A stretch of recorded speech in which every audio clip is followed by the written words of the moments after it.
ஆதாரத்தோடு எதையும் பேசுங்க. இங்க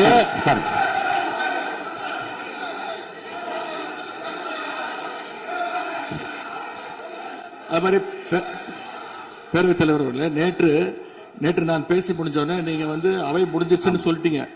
நாங்கெல்லாம் வீட்டுக்கு போயிட்டோம். வீட்டுக்கு போய் டிவி போட்டு பார்த்தா அங்க இன்னொரு அமைச்சர் இன்னும் பதில் சொல்லிட்டே இருந்திருக்கிறாரு. அதற்கெல்லாம் நாங்க இப்ப என்ன பதில் இது, என்ன மரபு இது? நீங்க இப்ப பேசிக்கிட்டே இருப்பீங்களா? நாங்க பாத்துக்கிட்டே இருக்கணுமா? அதே மாதிரி இன்னைக்கு முதலமைச்சர் அவர்கள் பேசும்போது நாங்களும் அமைதியா கேட்டுட்டு தான் இருந்தோம். ஆனா சில கருத்துக்கள் அவர் பேசும்போது அதை நாங்க அனுமதிக்க முடியாது. ஆதாரத்தோடு ஏதாவது பேசணும்னா, குற்றச்சாட்டுகள் சொல்லும் போது ஆதாரத்தோடு சொன்னீங்கன்னா அதை நாங்க ப்ரூவ் பண்றதுக்கு தயாராக இருக்கு.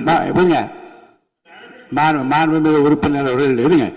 நேற்று மாண்புமிகு எதிர்க்கட்சி தலைவர்கள் பேசியதும் மாண்புமிகு பொதுப்பணித்தலைவர்கள் பேசியதும் ஆதாரம் இல்லாமல் பேசக்கூடாது என்று நான் சொன்னேன். ஆய்வு செய்து நீக்கப்பட வேண்டியது நீக்கும் என்று சொன்னேன். இப்போது மாண்புமிகு முதல்வர் அவர்கள் பேசி முடிக்கட்டும்.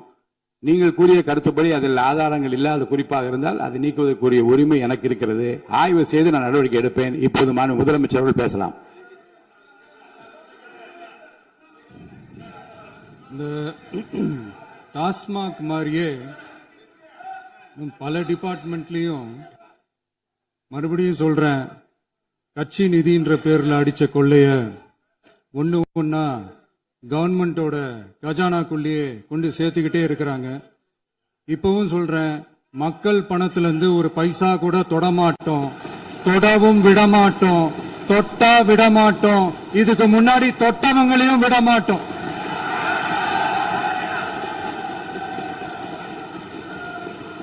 ஒவ்வொரு ஊழலா வெளியில வரும் போலயே, ஒவ்வொரு வேஷமா கலைஞ்சிரும் போலயே இங்க இருக்கிற நிறைய பேரு நடுங்கி போய் இதுல நம்ம மேல அவதூறு வேற. இப்ப புதுசா ஒரு வெப்பன் ஒண்ணு கொண்டு வந்திருக்காங்க. அது என்ன தெரியுமா? அவங்க தயவால தான் நம்ம ஆட்சி நடக்குதான். மக்கள் தயவால இந்த ஆட்சி நடந்துகிட்டு இருக்கு. மனசாட்சி உள்ள சக்திகளோட ஆதரவால இந்த ஆட்சி நடந்துகிட்டு இருக்கு. நாங்க தான் அனுப்பி வச்சோம் அப்படின்றாங்களே. அனுப்பி வச்சவங்களுக்கு மினிஸ்ட்ரியில இடம் கொடுத்தா ஏன் கதறீங்க? ஏன் இவ்வளவு கோவம்? ஏன் இவ்வளவு கதறல்? இதுல இன்னொரு முக்கியமான விஷயம், மார்க்சிஸ்ட் கம்யூனிஸ்ட் கட்சி நமக்கு ஆதரவு கொடுத்தது சுயேட்சையா எடுத்த முடிவுன்னு சொல்றாங்க. அதே மாதிரி இந்திய கம்யூனிஸ்ட் கட்சி நமக்கு ஆதரவு கொடுத்தது சுயேட்சையா எடுத்த முடிவுன்னு சொல்றாங்க. இதுல எங்க இருந்து நாங்க தான் அனுப்பி வச்சோம்னா புரியலையே. மக்களுக்கு நல்லா புரியும். எல்லாத்தையும் தெளிவா பார்த்துக்கிட்டு இருக்கிறாங்க.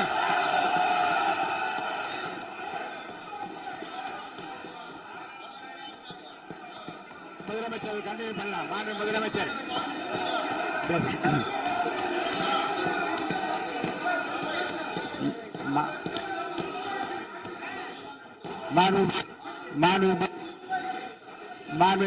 முதலமைச்சர் கண்டினியூ பண்ணலாம். நீங்க கண்டினியூ பண்ணலாம்.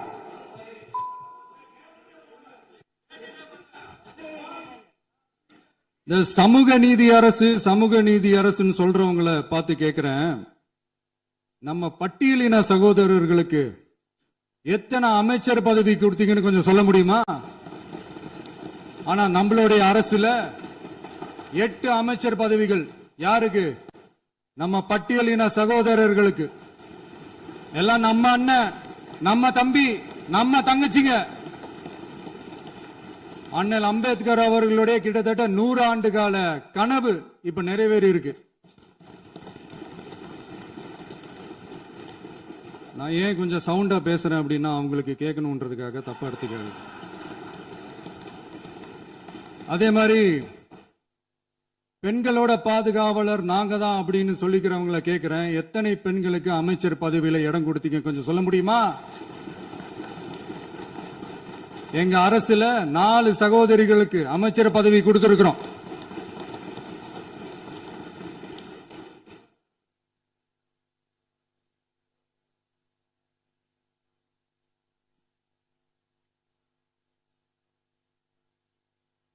அதனால மக்களால் நிராகரிக்கப்பட்டு மக்களால் அகற்றப்பட்டவங்களுக்கு ஒன்னே ஒன்று சொல்லிக்கிறோம், தப்பே செய்ய மாட்டோம், ஊழலே செய்ய மாட்டோம், நேர்மையா தான் இருப்போம், நியாயமா தான் இருப்போம் அப்படின்னு சொல்றவங்களால மட்டும்தான் கூட்டணி ஆட்சி அமைக்க முன்வரும். ஆட்சியிலையும் பங்கு, அதிகாரத்திலையும் பங்கு கொடுக்க முன்வரும். ஊழல்லையே ஊறி போனவங்களால இந்த கூட்டணி ஆட்சியோ ஆட்சியிலையும் பங்கோ அதிகாரத்திலையும் பங்கு கொடுக்க முன்வராது. மெஜாரிட்டி இருந்தாலும் தரமாட்டாங்க, மெஜாரிட்டி இல்லைனாலும் தரமாட்டாங்க. கேட்டா ரெடிமேடா ஒரு பதில் ஒண்ணு வச்சிருப்பாங்க, கூட்டணி ஆட்சியை மக்கள் விரும்ப மாட்டாங்கன்னு. அதே மக்கள் தான் இப்ப அவங்கள பார்த்து சிரிக்கிறாங்க. நான் பதவியேற்ற அன்னைக்கு கொஞ்சம் டைம் அவகாசம் கேட்டேன். எதுக்கு கேட்டேன்? நிதி நிலைமைலாம் கொஞ்சம் மோசமா இருக்குது, அதெல்லாம் கொஞ்சம் சரி செஞ்சுக்கிட்டே படிப்படியா கொஞ்சம் கொஞ்சமா நான் கொடுத்த வாக்குறுதிகள்லாம் செயல்படுத்துவேன், அதுக்காக கொஞ்சம் டைம் அவகாசம் கேட்டேன். நான் ஏதோ வேற எதுக்காகவோ வேற யாருக்காகவோ ஏதோ அவகாசம் கேட்ட மாதிரி. அடுத்து இங்க சபையில இல்லாதவங்களை பத்தி பேச வேண்டாம்னு நினைக்கிறேன்.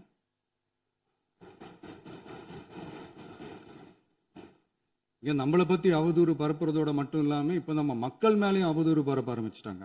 மக்கள் நமக்கு ஓட்டு போட்டது தப்பான், குடும்பம் குடும்பமா நமக்கு ஆதரிச்சது தப்பான். இது இப்ப இல்ல, நான் சொல்றது எம்ஜிஆர் அவர்கள் காலத்திலிருந்தே. அப்பவே அவர் ஜெயிச்சப்போ அதே மக்களை தப்பு தப்பா பேசுறது. மக்கள் என்ன பண்ணிட்டாங்க, எம்ஜிஆர் என்ன பண்ணிட்டாரு, எம்ஜிஆர் என்ன இது பண்ணிட்டாரு. 50 வருஷமா ஒரே டெக்னிக்கா.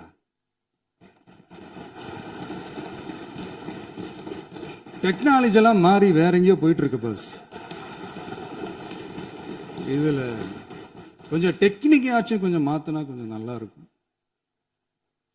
அதனால மக்களுக்கு யூஸ்ஃபுல்லா இருக்கிற மாதிரி இந்த ஆக்கப்பூர்வமான கருத்துக்களோ ஆக்கப்பூர்வமான யோசனைகளோ இருந்தா சொல்லுங்க, அதை நாங்க டெஃபரெண்டா எடுத்துக்கிறோம். ஆனா அதை விட்டுட்டு இந்த நக்கல் நையாண்டி சம்பந்தம் இல்லாத பேச்சு இதெல்லாம் பேசிட்டு அப்புறம் முதல்வர் பதில் சொல்லல, முதல்வருக்கு பதில் சொல்ல தெரியல அப்படின்னா அப்புறம் என்ன சோஃபா மாடல் ஆட்சியா? அது என்னன்னு புரியறதுக்கே எனக்கு ரொம்ப நாள் ஆச்சு. இந்த sofa set, table chair, teapoy, furniture பிசினஸ்லாம் வேற எங்க வெளியில போய் பண்ண சொல்லுங்க. அப்படி அந்த பிசினஸ் தான் பண்ணணும்னா நிறைய பிசினஸ் பண்ற மாதிரி வெளியில போய் பண்ண சொல்லுங்க, இங்க சட்டசபைக்குள்ள வேணாம். அதனால ஆக்கப்பூர்வமான கருத்துக்கள் இருந்தா சொல்லுங்க, டெஃபினட்டா அது சரியா இருந்தா நாங்க ஏத்துக்கிறோம். எனக்கு ஒரு குட்டி கதை ஒண்ணு ஞாபகம் வருது, சொல்லாமா? ஒரு ஊர்ல ஒரு பெரியவர் வெயில் ரொம்ப ஜாஸ்தியா இருக்குன்னு சொல்லிட்டு கண்ணுக்கு மேல கை வச்சுக்கிட்டு இப்படி சுத்தி முத்தி தேடிக்கிட்டு இருந்தாராம். அப்ப கூட இருந்த ஒரு சின்ன பையன் என்ன தேடுறீங்க அப்படின்னு கேட்டானா. அதுக்கு அந்த பெரியவர் சொன்னாரா, அது ஒண்ணு இல்ல தம்பி, உங்க அப்பா இங்கதான் இருப்பாருன்னு சொன்னாங்க, அதான் தேடிக்கிட்டு இருக்கேன், எங்க உங்க அப்பாவையா காணோம்?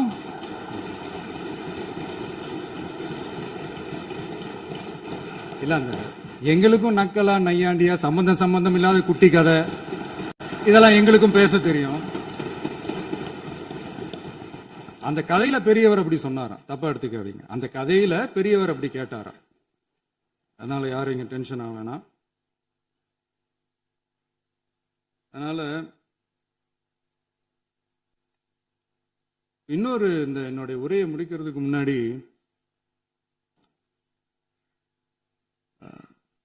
போயிட்டாங்க, பேசலாமா? உங்க கருத்துக்களை நீங்க முழுமையாக மன நிறைவோடு பேசலாம். டிவியில பார்க்கலாம். சரி, அதான் 5 நிமிஷம் பேசுனதுக்கே கொளத்தூரி இந்த ஆட்டம் ஆயிடுச்சு. பேசுனா அப்புறம் என்ன பண்றது? கடைசியா நான் இந்த உரையை முடிக்கிறதுக்கு முன்னாடி ஒரு முக்கியமான ஒரு விஷயம் பத்தி சொல்லணும். ஆளுநர் உரை அன்னைக்கு இந்த தமிழ் தாய் வாழ்த்துக்கு அப்புறம் தேசிய கீதம் பாடினது தப்பு, தேசிய கீதம் 2 முறை பாடினது தப்பு, அப்படி ஒரு நிகழ்வு இதுக்கு முன்னாடி இந்த சட்டசபையில நடந்ததே கிடையாது, அந்த மரபே மாத்திட்டீங்க, இப்படி ஒரு பெரிய ஒரு போர் மாதிரி எதிர்கட்சியை சார்ந்தவங்க எல்லாம் சொன்னாங்க இல்லையா? அந்த மாநில உரிமை போராளிகளை, அந்த மரபு காக்கிற உரிமை போராளிகளை ஒரே ஒரு கேள்விதான் கேட்கணும். 2021 ஆகஸ்ட் 2 ஞாபகம் இருக்கா?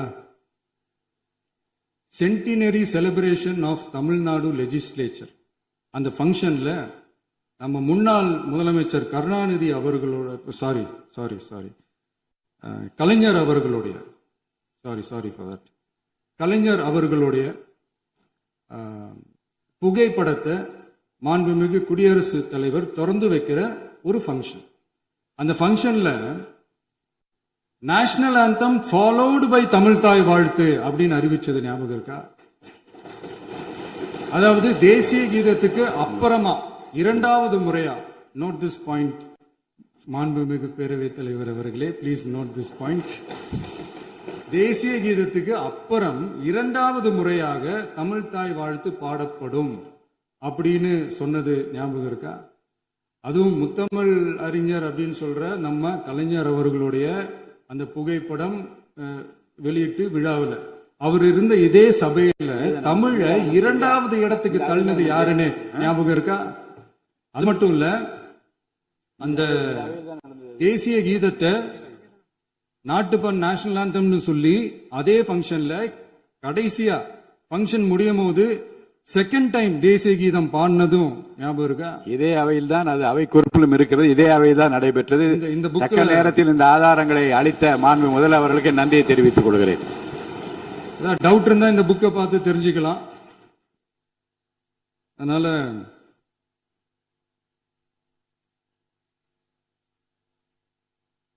இதெல்லாம் கேட்டா என்ன சொல்லுவாங்கன்னா, அது ஜனாதிபதி கலந்துகிட்ட ஃபங்க்ஷன், அதெல்லாம் அப்படிதான், அதெல்லாம் கண்டுக்க கூடாது அப்படின்னு சொல்லுவாங்க.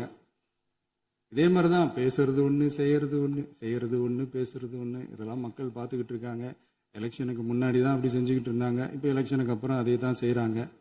இந்த விஜயையும் சாமானியர்களின் உண்மையான சமூக நீதி அரசையும் அவமானப்படுத்துறதுக்கு தான் அவங்களோட அந்த பொலிட்டிக்கல் சீனியாரிட்டி அது பயன்படுத்துது போல. சரி, செய்யட்டும், நல்லா செய்யட்டும். இப்போ ஆனாலும் நம்மளுடைய மாநில உரிமை, மொழி உரிமை, உத்தமபுத்திரர் போல வேஷம் போடுற எதிர்கட்சிக்கு ஒன்றை மட்டும் ஆணித்தரமாக சொல்றோம்.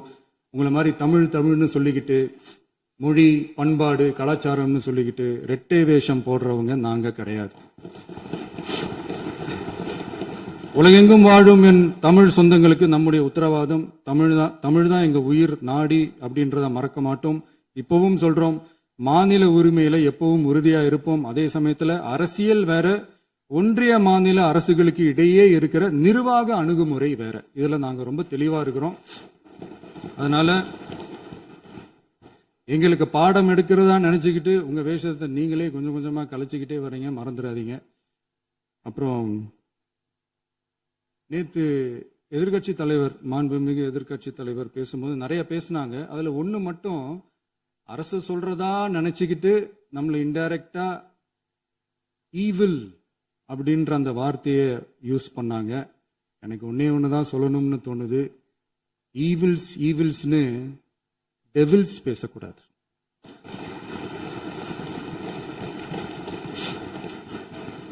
அவங்க இருந்திருந்தா ஒரு ஆக்ஷன் பண்ணணும்னு எனக்கு தோணுச்சு. எல்லாரும் போயிட்டாங்க. பர்மிஷன் பண்ணலாமா? இப்பவும் பண்ணலாம், ஒன்றும் தப்பு இல்லை.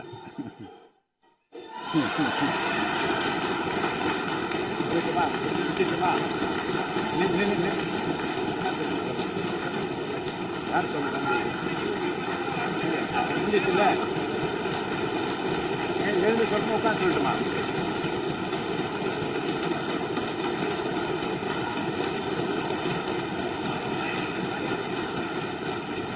விவாதம்